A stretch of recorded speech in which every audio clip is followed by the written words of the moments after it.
नमस्कार दोस्तों, जय माता दी। स्वागत है आप सभी का हमारे YouTube चैनल में। तो दोस्तों, आप सभी को बता दें कि अब आपकी जिंदगी में बहुत ही बड़ी खुशियां आने वाली हैं। 7 जन्मों की गरीबी दूर होगी, सिर्फ एक बारी से जरूर देखना।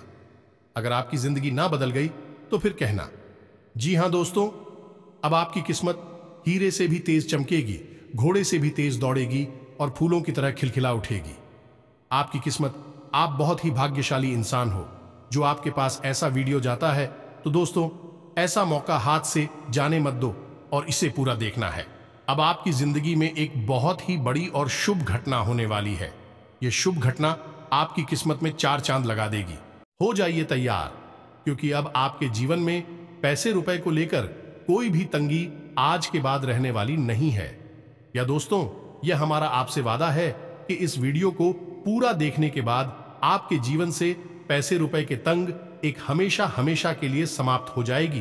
क्योंकि आज के इस वीडियो में हम आपको रुपए पैसे की तंगी को आजीवन मिटाने के लिए कुछ ऐसे रामबाण उपाय और ऐसे दैनिक बदलाव बताने जा रहे हैं जैसा आपने अब तक नहीं सुना होगा। जी हां दोस्तों, कुछ बातें बहुत गुप्त होती हैं। लोग इनके बारे में खुलेआम चर्चा नहीं करते हैं। दूसरों की समस्याएं दूर करने की आड़ में कुछ लोग अपना व्यापार चमकाने की कोशिश करती हैं। लेकिन हम आपको आज यह ज्ञान जन सेवा में समर्पित करने जा रहे हैं। जी हां दोस्तों, इस वीडियो को देखने के बाद, इस वीडियो में बताई गई बातों को अपने जीवन में उतारने के बाद आपकी 7 पीढ़ियों तक की गरीबी समाप्त हो जाएगी। वैसे रुपए की तंगी क्या होती है, आप यह भूल ही जाएंगे। और सबसे बड़ी बात कि कर्जा चाहे वह कितना ही भयानक क्या हो, आपको देखते ही देखते हो उससे मुक्ति प्राप्त हो जाएगी। या दोस्तों, यह कोई सामान्य वीडियो नहीं है जिसे आपने यूं ही YouTube पर देख लिया। वीडियो शुरू करने से पहले हम आप सभी से एक महत्वपूर्ण बात करना चाहते हैं कि हम आप सभी के लिए अच्छे से जानकारी के लिए दिन रात मेहनत करते हैं। बहुत छानबीन करने की बात आप सभी के लिए हम बहुत अच्छे जानकारियां लेकर आते हैं जो कि आप सभी के जीवन के लिए बहुत ही जरूरी होता है। और दोस्तों, इन सभी के लिए हम आपसे कुछ नहीं चाहते हैं, बस हम इतना चाहते कि आप हमारे चैनल को सब्सक्राइब कर लें और हमारे चैनल से जुड़ जाएं, जिनमें आपको 1 रुपया भी नहीं लगेगा। बस इतना हमारा आप सभी से हाथ जोड़कर प्रार्थना है, निवेदन है। तो हमारा भावना को जरूर समझिएगा और हमारे चैनल को सब्सक्राइब कीजिएगा। तो चलिए दोस्तों, आज का वीडियो शुरू करते हैं। लेकिन इससे पहले आपको एक ज्ञानवर्धक कहानी सुनाते हैं। दोस्तों, इस कहानी का इस वीडियो से बहुत गहरा नाता है, बहुत गहरा संबंध है। तो एक बार की बात है कि एक बूढ़ा आदमी अपनी बैलगाड़ी को कहीं ले जा रहा था। उसकी बैलगाड़ी में कुछ सामान लदा हुआ था। तभी अचानक रास्ते में एक छोटी नाली में उसकी गाड़ी का एक पहिया फंस जाता है। अब बैल बहुत जोर लगा रहा है, लेकिन गाड़ी बाहर नहीं निकल पा रही है। तो वह किसान जब चारों तरफ से हार मान जाता है, तो वह है हनुमान चालीसा की किताब निकालता है और हनुमान चालीसा पढ़ना शुरू कर देता है। अब उसकी मंशा कुछ इस प्रकार रही होगी कि हनुमान जी स्वयं है उसकी गाड़ी को नाली से बाहर निकालने के लिए आएंगे। लेकिन क्या दोस्तों, ये बात वास्तविक है? ऐसा सचमुच में होता है क्या? वहां पर एक संत निकले, साधु निकले और उन्होंने देखा कि बूढ़े किसान की गाड़ी नाली में फंसी हुई है और यह लगातार हनुमान चालीसा का पाठ करता चला जा रहा है। तो उन साधु महात्मा ने उस किसान से कहा है कि है किसान, तेरी गाड़ी नाली में फंसी हुई है, तू इसे निकालता क्यों नहीं है? हनुमान चालीसा का पाठ क्यों करता जा रहा है? तो किसान कहता है कि तुम्हें क्या लगता है, क्या मैं कुछ कर नहीं रहा हूं? देखो, मैं हनुमान जी को याद कर रहा हूं, हनुमान चालीसा पढ़ रहा हूं। अब हनुमान जी ही मेरी गाड़ी बाहर निकालेंगे आकर। लेकिन क्या दोस्तों, यह वास्तविकता है? नहीं, ऐसा कभी नहीं होता है। ईश्वर ने हमें बुद्धि, शरीर सब कुछ देकर इस संसार में छोड़ दिया है।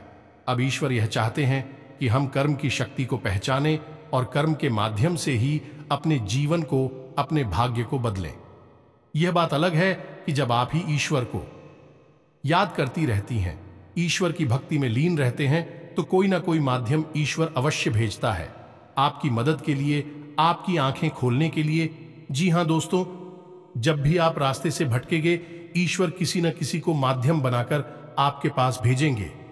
जैसे उस बूढ़े किसान के पास उस साधु महात्मा को भेजा, लेकिन इसका मतलब यह नहीं है कि आप ईश्वर में अंधी आस्था में खो जाएं और कर्म की शक्ति को भूल जाएं। याद रखें कि भगवान भी उसकी मदद करते हैं जो स्वयं की मदद करना जानता है। तो इस कहानी से हमें यह समझ में आया है कि हमें कर्म की शक्ति को बिल्कुल भी नहीं बोलना है। जब भी हमें अपने जीवन में बड़े बदलाव लाने होंगे या कुछ अलग करने की कोशिश करनी होगी, तो हमें अलग तरह के कर्म भी करने होंगे, अलग तरह के प्रयास भी करने होंगे। यह बात तो निश्चित है। तो उम्मीद है दोस्तों कि आपको इस कहानी के माध्यम से कुछ समझ में आ गया होगा। अब वीडियो में आगे बढ़ते हैं, लेकिन कमेंट में पूरे भक्ति भाव के साथ जय मां काली अवश्य लिखें, क्योंकि माता के साथ की आवश्यकता तो हर एक जीव को इस धरती पर है। तो माता आपका उद्धार करेंगे। चलिए वीडियो में आगे बढ़ते हैं दोस्तों। सबसे पहली बात जो हम आपको बता दें कि आपके जीवन में जो भी परेशानियां हैं, चाहे वह रुपए पैसे की परेशानी हो, चाहे किसी अन्य प्रकार की मानसिक पीड़ा हुई है, शारीरिक पीड़ा हो, उसमें आप गहराई में उतरकर देखेंगे तो कहीं ना कहीं स्वयं ही जिम्मेदार हैं।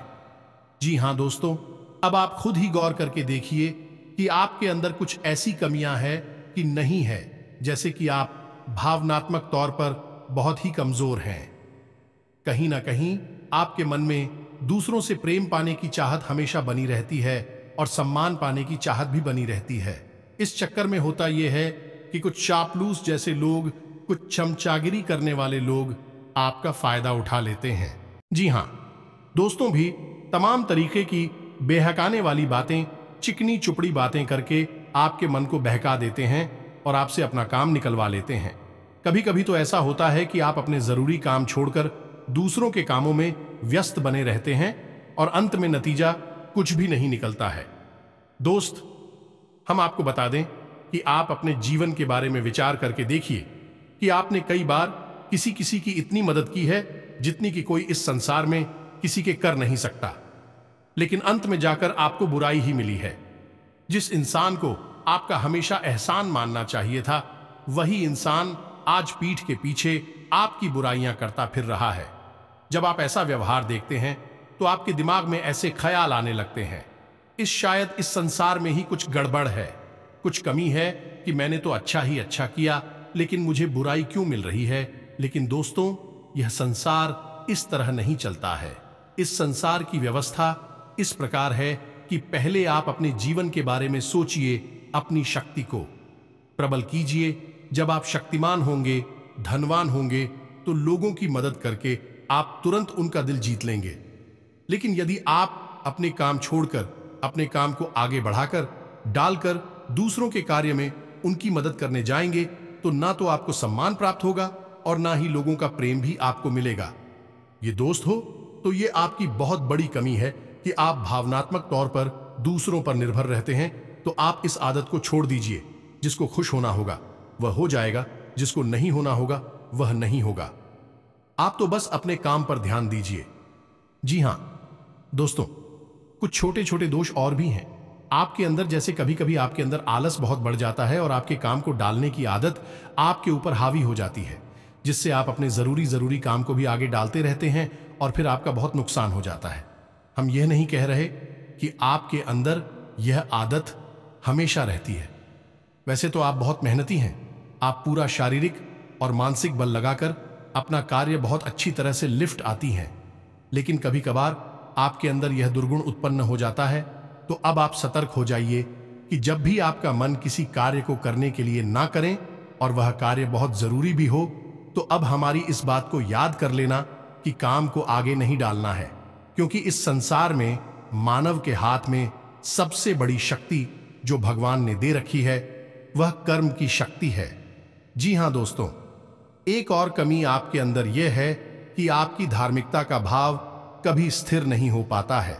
कभी कभी तो आप बहुत अधिक मंदिर जाने लगती हैं, पूजा पाठ करने लगते हैं, और कभी कभी आपके जीवन की परेशानियों को देखते हुए आप भगवान से एकदम रुष्ट हो जाते हैं, मंदिर जाना छोड़ देते हैं। पूजा पाठ करना अभी आपका ना के बराबर हो जाता है। जो आप अपने जीवन की परेशानियों का जिम्मेदार भगवान को मानने लगते हैं, लेकिन ऐसा सही नहीं है। दोस्तों, भगवान आपके जीवन की किसी भी परेशानी के लिए जिम्मेदार नहीं है। हमें कर्मों का फल प्राप्त होता रहता है। हम जिस प्रकार के कर्म करेंगे हमें वैसे फल मिलेंगे। यह संसार ऐसे ही चलता है। भगवान तो केवल हमारा मार्गदर्शन करते हैं, और वह भी तब करेंगे जब हम भगवान की भक्ति में लीन होंगे और हमारे आचरण बिल्कुल पवित्र होंगे और शुद्ध होंगे। जी हां दोस्तों, आपको अपने मन से कुछ नकारात्मक भावनाएं हैं जिनके बारे में अभी हमने चर्चा की है, उन्हें बाहर निकाल देना है। दिखावे बाजी से दूर रहना है। थोड़ा सा व्यायाम कसरत करना है और अपने खान पान पर भी ध्यान देना है कि यह आपकी बहुत बड़ी कमियां हैं। आप स्वाद के चक्कर में सेहत को भूल जाते हैं। इससे आपके शरीर में तरह तरह की बीमारियां, रोग दोष उत्पन्न होते हैं और आपकी मानसिकता भी अशुद्ध होती है। जी हां दोस्तों, तो जब आप इन सब सुधार को कर लेंगे, उसके बाद अब आपको क्या करना है ये ध्यान से सुनिए। इस दिन लक्ष्मी आपकी ओर आकर्षित होगी। आप चुंबक की तरह लक्ष्मी को और आकर्षित करेंगे, और अंत में आपको हम एक ऐसा उपाय बताएंगे जिसे हम उपाय ना कहें, एक महा उपाय करें तो ज्यादा बेहतर होगा, क्योंकि इस उपाय का परिणाम तो 100 में 100% मिलता ही है। जितने भी लोगों ने अपने जीवन में इस उपाय को किया है, उनके जीवन में सकारात्मक बदलाव निश्चित तौर पर आया ही है। तो वीडियो के अंत में हम आपको अभी उपाय भी बताएंगे, लेकिन इससे पहले आपको कुछ छोटी छोटी बातें बता दें जिन्हें आप ध्यान से सुनना है। यह बहुत ही आवश्यक है। मित्रों, हम अपने जीवन में इन्हीं छोटी छोटी गलतियों को दोहराते रहते हैं, फिर हमें कुछ भी मनचाही इच्छा पूरी नहीं होती, सफलता हासिल नहीं होती, और हम फिर कभी किस्मत को, कभी भगवान को दोष देते रहते हैं। तो अब आप इस शब्द अलग से बाहर निकलिए और ध्यान के मार्ग पर चलिए। हम आपके साथ हैं। चलिए दोस्तों, आपको बताते हैं एक एक करके आपको अपने जीवन में क्या बदलाव करने हैं। सबसे पहला बदलाव आपको यही करना है कि जब भी आप रुपया किसी को भी दें, चाहे वह रकम छोटी हो चाहे वह बड़ी हो, यदि आप कहते रहे हैं तो आप जो नोट होते हैं उनका जो कोल्ड होता हुआ हिस्सा होता है उसे आप देने वाले की ओर रखें, और जो खुले हुए चोर होते हैं उन्हें अपनी ओर रखें, और मन में यह बोले 708 यानी 708 मन में बोला है आपको, और मन में बोले 708 अनंत होकर वापस आना, 708 आनंद होकर वापस आना। आपको यह मन ही मन है।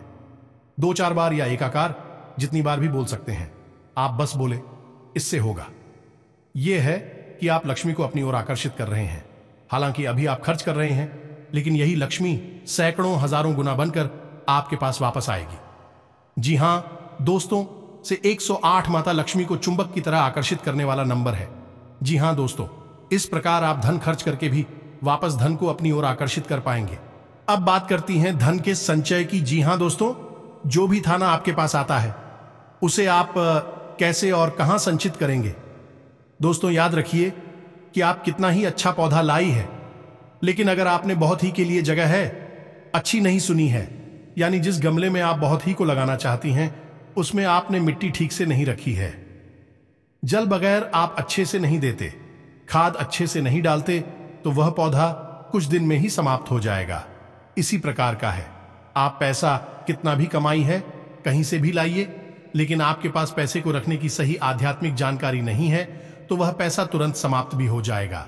जैसे आएगा वैसे ही बाहर भी निकल जाएगा। तो अब ध्यान देना कि आपको करना क्या है। तो हम पैसा 2 जगह रखते हैं। पहला अपनी जेब में, अपने पर्स में, दूसरा अपने घर में, लॉकर में या तिजोरी में, या जो भी हमारी अलमारी, वहां पर इन दोनों जगहों पर आपको लक्ष्मी को बांधने का या आकर्षित करने का एक महा उपाय करना होगा। हालांकि है यह बहुत छोटी सी बात, लेकिन आपको करनी आवश्यक होगी। अब आपको क्या करना है, आपको अपने पर्स में हरे रंग का एक चौकोर कपड़े का टुकड़ा रखना है। छोटा सा कपड़ा रखें, आप ज्यादा पढ़ा ना रखें। याद रखें कि पर्स की जिससे मैं ऑफिस कपड़े के टुकड़े को रखेंगे, उससे वह बंद रखेंगे, और उस दिन में आप उसे भी नहीं रखेंगे, ना रुपए ना सिक्के, तो वह आपको सुननी है। और उस जी मैं आपको एक हरे रंग का चौकोर टुकड़ा सूती कपड़े का याद रखना है। आपको इसे अपने पर्स में रख लें। इससे माता लक्ष्मी आपके पर्स की आकर्षित होंगे। अनेक मार्गों से पैसा आपके पास में आएगा, और जो पैसा आपके पास से निकलकर बाहर जाएगा वह वापस भी तुरंत आ जाएगा।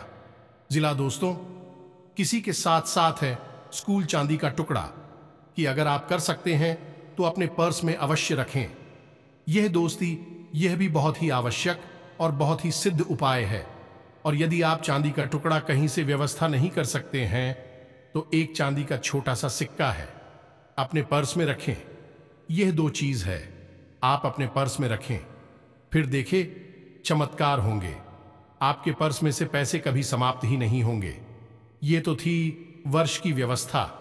अब आपको अपने घर के लॉकर या अलमारी में क्या करना है, इसे भी ध्यान से सुने। तो सबसे पहले तो आपको अपने घर के लॉकर को पूर्ण रूप से साफ कर देना है। फिर उसके नीचे लाल रंग का एक कपड़ा बिछाना है। कपड़ा शुद्ध हो, श्रुति हो और पूरा हो, यानी कि इस्तेमाल ना किया गया हो। अब आपको उस कपड़े के ऊपर ही जो भी रुपए कैसे लाते हैं उसे रखना है। इसी के साथ साथ आपको एक काम और करना है कि आपको लाल रंग का एक कपड़ा और लेना है और उस लाल रंग के कपड़े में आपको थोड़ी शेख चावल चांदी का सिक्का और थोड़ी सी मिश्री हल्दी की 5 गांठ है और 7 कमल गट्टे और 7 ही कौड़िया। इतनी चीजें आपको उस कपड़े के अंदर रखनी है और उस कपड़े का मुख जो है आपको बांध देना है। जी हां दोस्तों, आपका लाभ इसे या धागे से, लाल रंग के धागे से आपसे बांध सकते हैं। उसके बाद इसी के साथ साथ आपको एक नारियल लेना है और उस नारियल पर आपको कलाव लपेटना है और हल्दी से आपको श्री लिखना है और ये कपड़ा जो आपने पोटली बनाई है और ये नारियल की आपको अपने उस लॉकर में रखना है। ये माता लक्ष्मी का शुद्ध स्वरूप है और इससे माता लक्ष्मी आपके लॉकर से कभी बाहर जाएगी ही नहीं और जाएंगी भी तो तुरंत वापस भी आएंगी। जी हाँ दोस्तों, तो यह तो हो गई व्यवस्था आपके पास कि आप धन का संचय कैसे करेंगे। अब बात करते हैं रुपए के लेन देन को लेकर। तो दोस्त याद रखना है कि आप कुछ रुपए के लेन देन यानी बड़ी लेन देन की बात कर रही हैं। जब भी आप बड़ी लेन देन को करें तो महीने की इन तारीखों को थोड़ा सा डाल दें, जैसे 8 तारीख, 17 तारीख और 26 तारीख में। ऐसा क्यों? क्योंकि यह तारीख जो है इस शनिदेव को समर्पित हैं और इस दिन हम किसी भी प्रकार का लेन देन नहीं करते हैं, शास्त्रों में वर्जित है। इसी प्रकार दोस्तों, यदि आपको किसी से कर्जा लेना है, चाहे वह व्यक्तिगत जरूरतों के लिए हो या व्यापार के लिए हो, तो आप मंगलवार के दिन भूल कर भी कर्जा ना लें, अन्यथा आपको वह कर्जा चुकाने में बहुत परेशानियां आएंगे। आप याद करके देखिए कि यदि आपने कभी मंगलवार के दिन किसी से कर्जा लिया होगा तो 3 चीजें आपके घर में तुरंत प्रवेश कर गई होंगी। पहला है कि कभी ना झुकने वाला नहीं, दूसरा और तीसरा शत्रुता, यानी आपके किसी से बुराई भी तुरंत हो गई होगी। वह कर्जा आप चुका नहीं पाएंगे। लेकिन इसके विपरीत यदि आपको कर्जा किसी का चुकाना है, यानी आपने पहले से पैसा ले रखा है, आप उसे वापस देना चाह रही हैं, तो उसके लिए मंगलवार का दिन बहुत अच्छा होता है। याद रखना दोस्तों, मंगलवार को कर्जा लेना नहीं है, लेकिन मंगलवार को आप कर्जा चुका सकते हैं। इसी प्रकार दोस्तों, बुधवार और शुक्रवार के दिन आप कर्जान ले सकते हैं। जी हां दोस्तों, कर्जा लेना आपको यदि जरूरी है, जैसे कि कोई जरूरत पड़ गई, इमरजेंसी है या कुछ बात है, तो आप बुधवार और शुक्रवार के दिन कर्जा ले सकते हैं। सोमवार के दिन भी आप कर्जा ले सकते हैं। यह दिन कर्ज लेने के लिए शुभ दिन माने जाते हैं। इन दिनों पर लिया गया कर्जा आसानी से चुकाया जा सकता है। इसी प्रकार यदि आप अगर जी की लेन देन के मामले में किसी प्रकार का कोई दस्तावेज, कोई डॉक्यूमेंट साइन कर रहे हैं, तो आपको काली स्याही का प्रयोग नहीं करना है। जी हां दोस्तों, आप नीले रंग की शादी का उपयोग कर सकते हैं या फिर लाल रंग की स्याही का उपयोग कर सकते हैं हस्ताक्षर करने के लिए, लेकिन भूल कर भी काली रंग की स्याही का उपयोग ना करें। यह भी शनिदेव का प्रतीक है, आपको बहुत परेशान करेगा। जी हां दोस्तों, इसी के साथ साथ आप एक काम और करें कि अपने दाहिने हाथ के अंगूठे के निचले भाग में, यानी अंगूठे की जड़ के ठीक नीचे, आप हरे रंग की किसी पेन से 708 यानी 708 अवश्य लिख कर रखें। खासतौर से जब आप घर से बाहर निकले, तब यह बहुत आवश्यक है कि जैसे ही हम घर से बाहर निकलते हैं, रुपए पैसे का लेन देन शुरू हो जाता है, तो आप हो यह काम अवश्य करना है। यानी कि आप सीधे हाथ से ही लेन देन करते हैं और 08 लिखा है। मैंने माता लक्ष्मी को चुंबक की तरह अपनी ओर आकर्षित करने वाला नंबर लिखा है। तो आप जो भी खर्चा करेंगे वह कई गुना बनकर आपके पास ही वापस आ जाएगा। जी हां दोस्तों, अब बात करते हैं पूजा पाठ की कि आपको कौन कौन सी पूजा पाठ करनी बहुत आवश्यक है। दोस्तों, आपको ज्यादा कुछ नहीं करना है, लेकिन गुरुवार की पूजा का महत्व समझना है।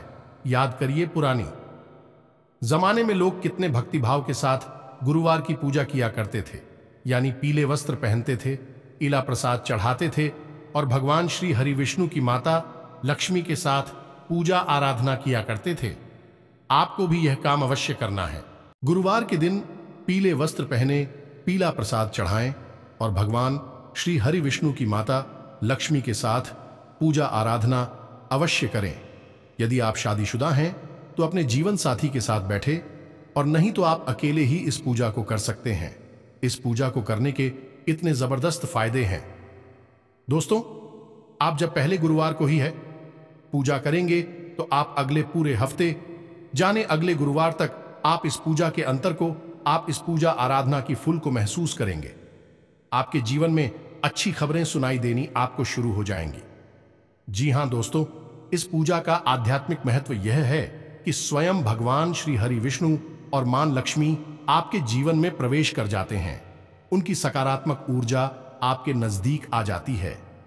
दूसरा कि गुरु, जो कि सबसे भारी ग्रह है, वह भी आपके ऊपर अपनी कृपा बरसाने लगता है, जिससे आपकी मानसिक शुद्धता रहती है और आपको ऐसे विचार आने लगते हैं जो आपके जीवन में आपकी तरक्की के लिए बहुत आवश्यक है। जी हां दोस्तों, आपकी विचारधारा ही बदलने लगती है, और जब विचार बदलती है तो जीवन भी अपने आप बदलने लगता है। जी हां दोस्तों, तो इन उपायों को आप अपने जीवन में अपना ही है। फिर देखिए कि आपका जीवन कैसे रातों रात बदल जाता है। अब बात करती है उसमें हो पाई कि जिसका आप बड़ी बेसब्री से बहुत देर से इंतजार कर रहे थे, तो इस उपाय को आपको एक बार भी जीवन में करना अवश्य है, और आप देखेंगे कि कुछ ही महीनों में यह दोस्तों रातों रात चमत्कार नहीं होते हैं। समय थोड़ा तो लगता ही है, दूदू कुछ ही महीनों में आपका जीवन ऐसे बदल जाएगा कि आपने सपने में भी नहीं सोचा होगा। जी हां दोस्तों, इस उपाय का नाम है बड़केश्वर महादेव। उपाय भगवान भोलेनाथ की अनंत स्वरूपों में से एक स्वरूप बड़केश्वर महादेव का भी स्वरूप है। तो आपको बड़केश्वर महादेव के स्वरूप का ही उपाय करना है। और बड़केश्वर महादेव तो जाने ही इसलिए जाति के लोगों को कर्ज से मुक्ति और माता लक्ष्मी की विशेष कृपा दिलवाते हैं। जी हां दोस्तों, तो अब ध्यान से सुनिए कि उपाय क्या है और कैसे करना है। इस उपाय को आप किसी भी सोमवार से शुरू कर सकते हैं, लेकिन एक बार शुरू होने के बाद यह उपाय आपको 5 सोमवार तक लगातार करना है। बीच में किसी भी प्रकार का कोई व्यवधान नहीं होना चाहिए। तो अब ध्यान से सुनिए कि है उपाय आपको कैसे करना है। तो आपको किसी ऐसे मंदिर में जाना है जहां बरगद का कोई पेड़ हो।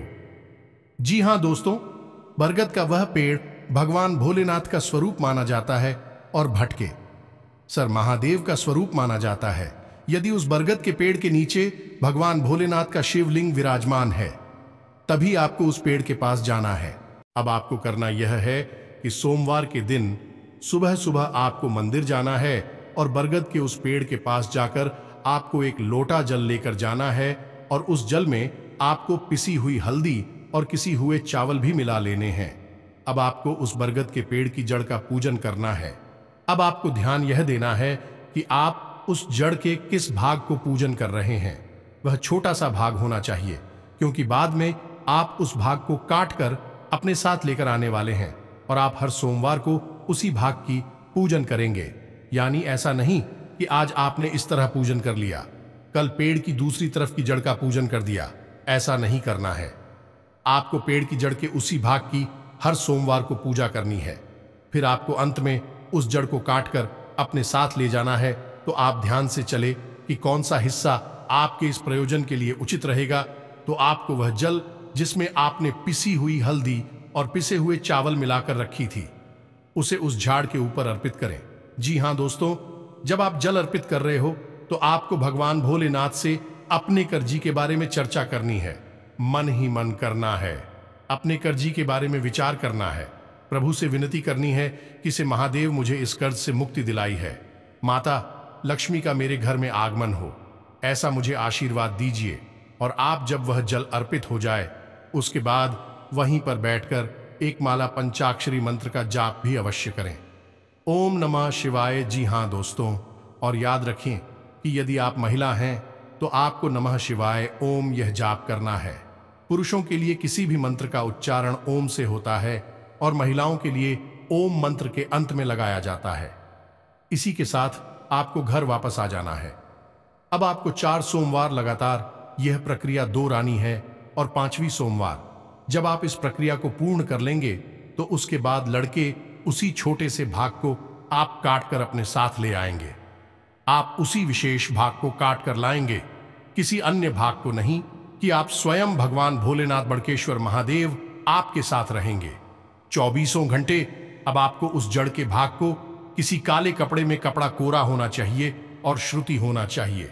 आपको उस कपड़े में उस जल को अच्छी तरह से लपेट लेना है, या दोस्तों आप उसे सिलवा भी सकती हैं, और उसके बाद उस जड़ को आप अपने हाथ में या अपने बाजू में या फिर अपने गले में यानी अपने शरीर से उस जल को आपको लगा कर रखना है। आप देखेंगे धीरे धीरे धीरे धीरे वह जड़ बढ़नी शुरू हो जाएगी, और जैसे जैसे वह इज्जत बढ़ेगी आपका कर्जा कम होता चला जाएगा। यह उपाय इतना शर्तिया और शक्तिशाली है कि जिसने भी इस उपाय को किया है वह आज के समय में लाखों करोड़ों रुपए में डूब चुका है।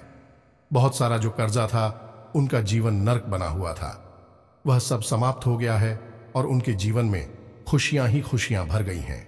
जी हां दोस्तों, तो आप इन सब बातों को ध्यान से समझी और अपने जीवन में उतारी है। आपका जीवन भी स्वर्ग के समान हो जाएगा, इस बात की हमारी 100% गारंटी है। इसी के साथ आज का वीडियो समाप्त करते हैं। मिलते हैं अगले ज्ञानवर्धक वीडियो में। तब तक के लिए धन्यवाद।